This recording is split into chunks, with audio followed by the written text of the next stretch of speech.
You know, what women want are dangerous men who are civilized, and they want to help civilize them. Right? That's Beauty and the Beast. So, you know, I'll tell you a funny story, and only engineers could have come up with this, because they're the only ones that have the unparalleled blindness to social convention that would allow them to discover it. So the Google engineers, I like engineers, by the way, because they're very straightforward. The Google engineers wrote a book a while back called A Billion Wicked Thoughts, which was a study of internet searches, billions of them, literally. And they were looking a lot at pornography use. And, well, there's lots known about male pornography use, partly, and it's easy to understand. I mean, males are, you know, pretty visually oriented, and what attracts them to pornography is fairly straightforward. You can tell that if you look at graffiti in a men's washroom. You know, it's like 2 circles in a triangle, and the men are absolutely transfixed by it.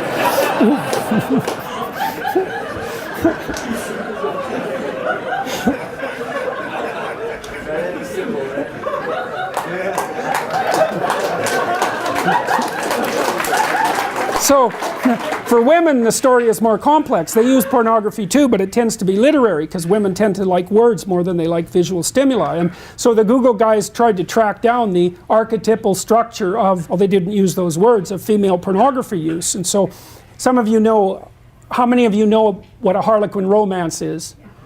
Okay, good. So those are archetypal stories, right? That's the taming of the wild man, essentially, by the desirable and virginal woman. And if you think women don't want that, then you better bloody well come up with an explanation for 50 Shades of Grey, right? Which is the most rapid-selling novel in human history, and emerged at exactly the same time that all of this noise about the absence of gender roles is being produced, you know, en masse. It's like perfect female fantasy. It's exactly archetypally correct. It's Beauty and the Beast.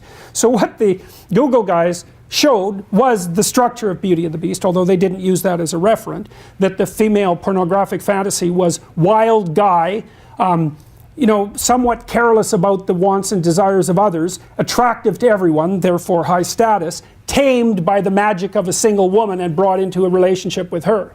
Okay, so, but here's the comical part. This just made me laugh, man. It was like, what were the 5 categories of most desirable male entity used most broadly in female pornography?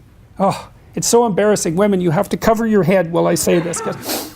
Vampire, werewolf, billionaire, surgeon, and pirate.